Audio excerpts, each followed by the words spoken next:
The sun was too bright. That was the first thing Elias noticed. The way the light caught the dust motes dancing over his mahogany desk. It was a mundane, beautiful Tuesday morning.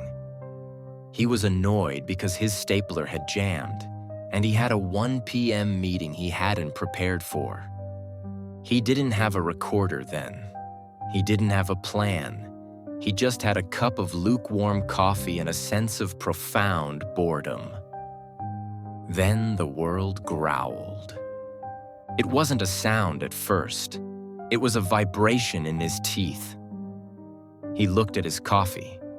The surface of the liquid was dancing in perfect concentric circles.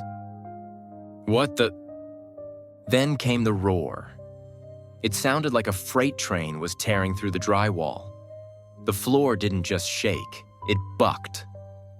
Elias was thrown from his chair, his chin slamming into the edge of the desk. The sharp copper taste of blood filled his mouth. The first time he would taste it, though far from the last. "Earthquake!" someone screamed. It might have been Sarah. Elias scrambled to his feet, his heart hammering against his ribs like a trapped bird. Panic, pure and blinding, took over. He did everything wrong. He ran for the elevators. The hallway was a war zone. Ceiling tiles were falling like oversized confetti, snapping over people's shoulders. He saw Mr. Henderson standing frozen by the water cooler, staring at a crack widening in the floor as if it were a magic trick. "Move!" Elias yelled, but his own voice was drowned out by the grinding of concrete. He reached the elevator bank and slammed his thumb against the button. In his mind, he just needed to get down. He needed the ground.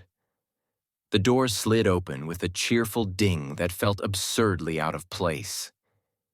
He stepped inside. 3 others followed. A delivery guy he didn't know and 2 women from accounting. "Wait!" a woman screamed from the hallway. Elias hit the close door button. He felt a surge of shame, but the primal urge to survive was louder. The doors hissed shut. For 3 seconds, there was a terrifying humming silence. Then the cable snapped. It wasn't like the movies. There was no long, dramatic scream. There was just a sudden, sickening lift in his stomach as gravity vanished, followed by a sound so loud it wasn't a sound anymore. It was a physical blow. Darkness. Absolute crushing weight. The smell of ozone and hot metal. Elias felt his ribs cave in. He tried to breathe, but he only inhaled pulverized stone. He felt the cold realization that he was dying in a dark box beneath tons of steel. He thought of his mother. He thought of the unfinished coffee on his desk. "I don't want to go," he thought. "Please not like this." The pressure on his chest became unbearable. His vision flickered, turned red, and then faded into a heavy velvet black. Snap! Elias gasped, bolting upright. A sharp pain shot through his chest, but when he looked down, his shirt was dry. No blood, no dust. The room was silent. The sun hit the glass vase on his nightstand at the exact same angle. From the kitchen, the soft drip, drip, drip of the automatic coffee maker signaled the start of the day. He sat there for a long time, his hands shaking so violently he had to sit on them. "A dream," he whispered. "Just a nightmare." He checked his phone. Tuesday, January 26th. 8 a.m. He got up, showered, and went to work. He sat at his desk. He struggled with his jammed stapler. He felt a strange, lingering sense of unease, but the sun was too bright for ghosts. At 11:41 a.m., he looked at his coffee cup. The surface of the liquid began to dance in perfect concentric circles. Elias felt the blood drain from his face. No, he breathed. Not again. And then the world growled. The second death was worse because he saw it coming. The third was worse because he fought harder and still failed. By the 10th, Elias wasn't screaming anymore. He was vibrating with a cold, jagged terror. He sat at his desk during loop number 14, staring at the digital clock. 11:30 a.m. He had 11 minutes. His hands were raw from clawing at rubble in the previous life. Rubble that didn't exist yet. He reached into his drawer and pulled out the small digital voice recorder he usually used for meeting notes. He clicked the red button. "I'm not crazy," he whispered into the mic, his voice cracking. "I'm Elias Thorne. This is the 14th time I've lived these 3 hours. In 11 minutes, the San Andreas Fault is going to rip this city open. I've tried the elevator. Don't take the elevator. I've tried the stairs. The south ones collapse first. If I don't survive this time, if I don't wake up, tell someone I tried." He tucked the recorder into his inner jacket pocket. It felt like an anchor. He stood up. He didn't wait for the shaking this time. He walked over to Sarah's desk. "Sarah, I need you to listen to me," he said, his voice eerily calm. "There's going to be an earthquake, a big one. Right now, I need you to stand up and walk to the north exit. Don't grab your purse. Don't look at your phone. Just go." Sarah looked up, a confused smile tugging at her lips. "Elias, is this a drill? I didn't get an email." "It's not a drill," he barked. The office went silent. Coworkers peered over their cubicles. "Everyone, out the north doors, now." A few people laughed. Someone made a joke about Elias needing more caffeine. He watched the clock. 11:35 a.m. "Please," he pleaded, his voice dropping to a desperate whisper. "Just trust me." He spent the next 6 minutes begging. He managed to convince 4 people to follow him. They stood in the hallway, looking at him with pity, waiting for the punchline of a joke that wasn't coming. Then, the P-wave arrived. The building didn't just shake, it groaned like a dying beast. The windows shattered outward, a million diamonds of glass raining down on the street below. "Move!" Elias shouted, shoving the group toward the north stairwell. They ran. For the first time, they were ahead of the collapse. They reached the 4th floor landing when the main shock hit. The world tilted 45 degrees. Elias slammed into the wall, the recorder in his pocket digging into his ribs. "Keep going," he yelled at Sarah, who was paralyzed, staring at a crack that had just swallowed a vending machine. He grabbed her, practically throwing her down the next flight of stairs. They reached the 2nd floor.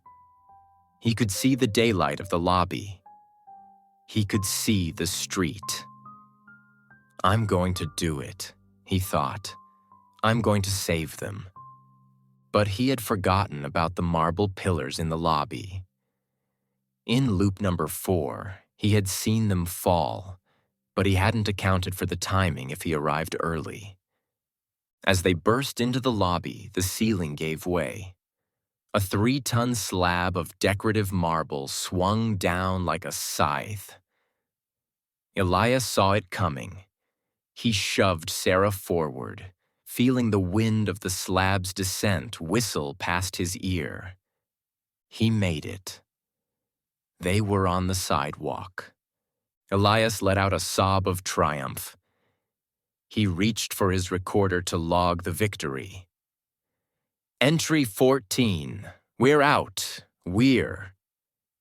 He didn't see the power transformer.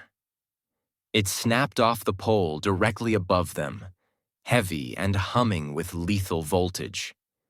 It hit the flooded gutter at his feet. The last thing Elias heard was the sizzle of electricity and Sarah's scream. Snap. 8 a.m. Elias didn't move. He lay in bed, staring at the ceiling. His heart wasn't racing anymore. It was heavy, like a stone in his chest. He reached for the recorder on his nightstand. He hit play. Static. Empty air. The recording hadn't followed him back. Only the memory remained. He sat up and cleared his throat. He pressed record. Entry 15, he said, his voice sounding older, harder. The north exit is clear, but watch for the transformer outside the lobby at 11:43. Sarah, if you're hearing this, I'm sorry about the shove. I'll try to be gentler this time. He stood up and began to dress. He didn't prepare for his 1 p.m. meeting. He didn't prepare for the rest of his life. He just prepared for the next 3 minutes of the end of the world. The sun hit the glass vase on the nightstand, and Elias woke up with the taste of copper and ozone already on his tongue. He didn't gasp this time. He didn't even blink. He just reached for the recorder. Entry 212, he muttered, his voice a flat, tired monotone. The city exit is a trap. Don't take the bridge. The seismic wave hits the supports at 11:45, and the gridlock turns the 101 into a graveyard. I spent the last loop watching 300 cars slide into the bay. Note to self. Stay in the building. The building is predictable. The building I can solve. He dressed in silence. He wore sneakers now. No more dress shoes. He didn't bother with the tie. He spent the morning sitting in his car in the parking lot watching the clock. He had realized around loop number 50 that the before didn't matter. The only thing that mattered was the during. At 11:38 a.m., he walked into the lobby. He looked like a ghost in a business suit. He knew exactly where the floor would buckle, so he walked a zigzag pattern across the marble, a path that looked insane to the casual observer, but followed the future lines of structural integrity. "Hey, Elias! Late for the meeting?"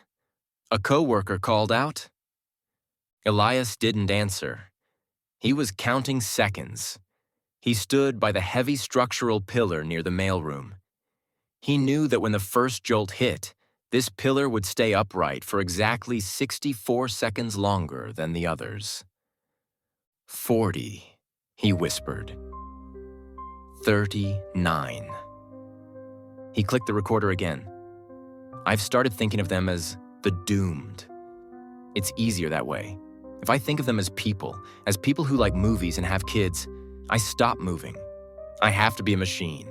I have to be the one thing in this building that doesn't break. The hum began. The coffee in a nearby trash can began to ripple. "Here we go," he said. The world exploded. The sound was a physical weight, a wall of noise that shattered the eardrums of the people standing near the windows. Elias didn't flinch. He leaned into the vibration, his body swaying with the frequency of the quake. He watched a massive light fixture fall, missing his head by an inch because he had stepped 2 inches to the left 3 seconds prior. He grabbed a woman, someone he hadn't tried to save before, and shoved her under a reinforced mail sorting table. "Stay there. Don't move until the 3rd shock." He turned and ran toward the basement. He had a theory. If he could shut off the main gas valve before the secondary tremors hit, he could stop the fire that usually claimed the survivors in the aftermath. He navigated the collapsing hallway like a dancer, leaping over fissures before they even opened, ducking under falling pipes he knew were loose. He reached the valve. It was rusted shut. He grabbed a pipe wrench he'd stashed there in loop number 209.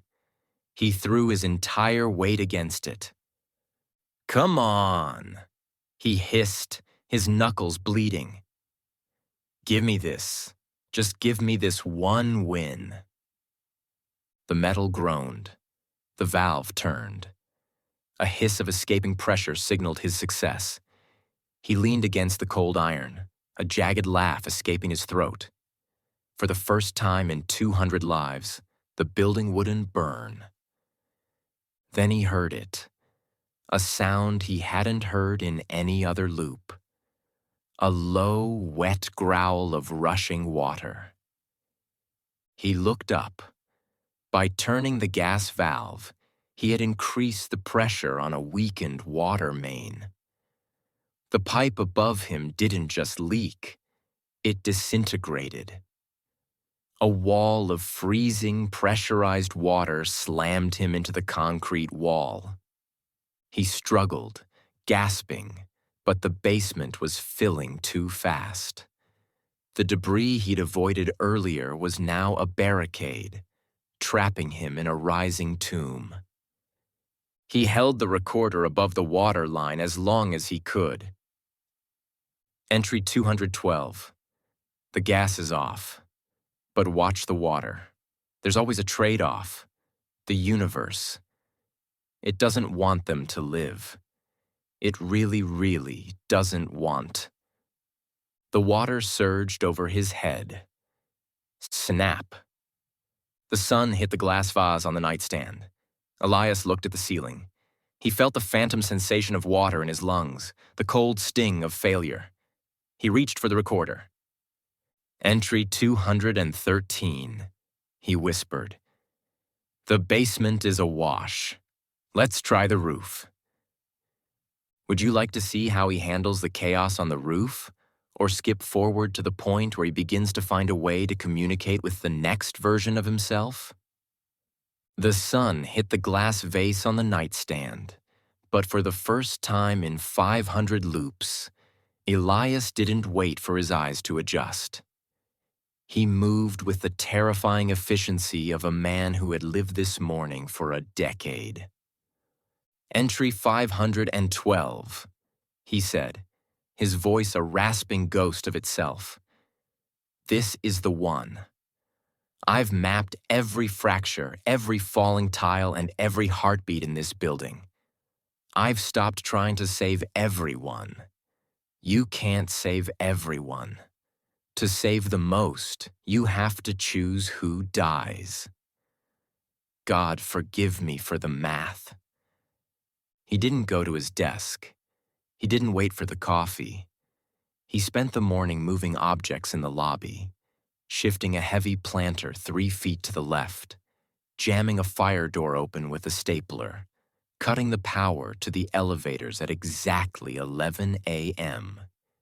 Each action was a ripple he was sending into a pond he knew was about to be hit by a boulder. At 11:40 a.m., Elias stood in the center of the lobby. He wasn't hiding, he wasn't running. He was holding the recorder, but he wasn't looking at it. He was looking at Sarah.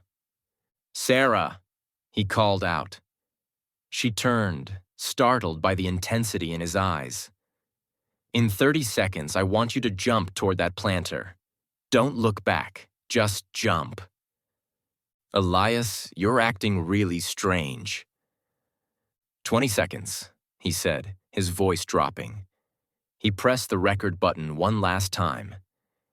"If this works, I won't be there to hear this. To whoever finds this, I didn't just watch them die. I learned how to make them live." The roar began. It was the familiar, soul-crushing sound of the world tearing itself apart. But this time, Elias didn't look at the ceiling. He watched the patterns. The first jolt hit. Sarah screamed, but Elias was already there, his hand firm on her shoulder, steering her into the dead zone he'd spent 100 lives identifying. The planter he had moved caught the falling light fixture. The jammed fire door provided the only exit that hadn't buckled. He moved through the chaos like a ghost, shoved a man here, tripped a woman there so she fell into a safe alcove, his body a blur of calculated motion. He was the conductor of a symphony of survival. The main shock arrived. The building groaned, a massive structural beam snapping above the main exit. This was the moment. In every other loop, this beam crushed the crowd. Elias didn't run. He dived under the beam, not to hide, but to use his own body to wedge a heavy metal filing cabinet he'd dragged into place earlier. He became the final calculated piece of the puzzle. He felt the weight of the world descend. It wasn't the quick, merciful crunch of the elevator or the cold drown of the basement. It was a slow, agonizing pressure. He felt his spine scream, his ribs give way, but the cabinet held. The exit remained open. "Go!" He wheezed, blood spraying the recorder in his hand. "Run!" He watched them. Sarah, Mr. Henderson, the delivery guy, the women from accounting. A stream of people poured through the gap he had created, spilling out onto the street as the lobby collapsed behind them. He was pinned, his lower half vanished beneath the debris, but he could see through the gap. He saw Sarah reach the sidewalk. He saw her turn around, weeping, reaching out toward the ruins. She was alive. They were all alive. The dust began to settle. For the first time, Elias felt the cold wind of the aftermath instead of the heat of the reset. The silence wasn't the silence of the bedroom at 8 a.m. It was the heavy morning silence of a city in ruins. He looked at the recorder. The amber light was flickering, dying. I think I'm staying," he whispered into the mic. He waited for the snap. He waited for the sun to hit the vase. He waited for the smell of coffee. It didn't come. Instead, he felt the warmth of a human hand on his. He looked up through the rubble. It was Sarah. She was reaching through the debris, her fingers catching his. "I've got you," she sobbed. "Elias, stay with me. I've got you." Elias let out a long, shuddering breath. He let the recorder slip from his fingers. He didn't need to tell the story anymore. For the first time in 500 days, the clock moved to 11:44 a.m. The loop was broken. He was finally allowed to die. Or, for the first time, he was finally allowed to live. The dust began to settle, thick and tasting of pulverized lime. For the first time, the silence wasn't the silence of the bedroom at 8 a.m. It was the heavy morning silence of a city in ruins. Elias was pinned, his legs crushed beneath the structural beam he'd braced with the filing cabinet. But he could see the sky. A jagged triangle of blue peered through the wreckage of the lobby. Beyond the gap, he saw Sarah. She was standing on the sidewalk, chest heaving, staring at the pile of stone that should have been her grave. "I did it," Elias wheezed, blood bubbling at the corner of his mouth. He looked at the recorder. 11:46 a.m., entry 512, the clock. It's still moving. Then he heard it, the sound of sirens, real, distant, wailing sirens. In 500 lives, he had never lived long enough to hear the sirens. Footsteps crunched on the glass. A pair of heavy boots appeared in the gap. "I found someone," a voice shouted. "Over here! He's alive!" Strong hands reached through the debris. They cleared the rocks with a frantic energy. Elias felt a surge of pure, agonizing joy as they pulled him upward. The pain was blinding, but it was new pain. It was the pain of a man who had a future. They laid him on the asphalt of the street. Sarah ran to him, gripping his hand, her face a mask of soot and tears. "You saved us," she sobbed. "Elias, I don't know how you knew, but you saved everyone." He looked up at her, a weak smile breaking through the grime. He looked at his watch. 11:55 a.m. He had survived for nearly 15 minutes. The world was continuing. People were crying, the sun was shining, and the air was filled with the smell of smoke and salt. He was going to a hospital. He was going to see Wednesday. "I'm free," he whispered, tears carving clean tracks through the dust on his cheeks. "I'm finally free." High above, a rhythmic creaking sound began. Elias looked up. The skyscraper across the street, a gleaming spire of glass and steel that had survived the initial quake, was groaning. Its foundation, liquefied by the secondary tremors, finally gave way. The massive building didn't fall fast. It leaned, a slow, graceful arc of doom that blotted out the sun. The shadow raced across the street, swallowing Sarah, swallowing the paramedics, swallowing Elias. "No," he gasped, reaching out his hand as the shadow turned the world to midnight. "No, not like this. I did everything right." Sarah looked up, her eyes wide with a final reflected terror. The sound was a roar that swallowed the universe. 1,000 tons of glass descended like a guillotine. Elias felt the cold rush of air, the shadow touching his skin, and then, snap. Elias bolted upright in bed. The room was silent. The sun hit the glass vase on his nightstand at the exact same angle. From the kitchen, the soft, rhythmic drip, drip, drip of the automatic coffee maker began. He sat there, his fingers digging into the mattress until his knuckles turned white. He didn't cry. He didn't scream. He slowly reached out and picked up the recorder from the nightstand. It was pristine, empty. He pressed the red button.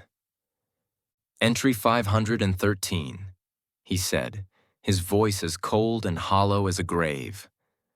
"The building across the street falls at 11:56. I need to clear the block. I need more time." He stood up and began to dress,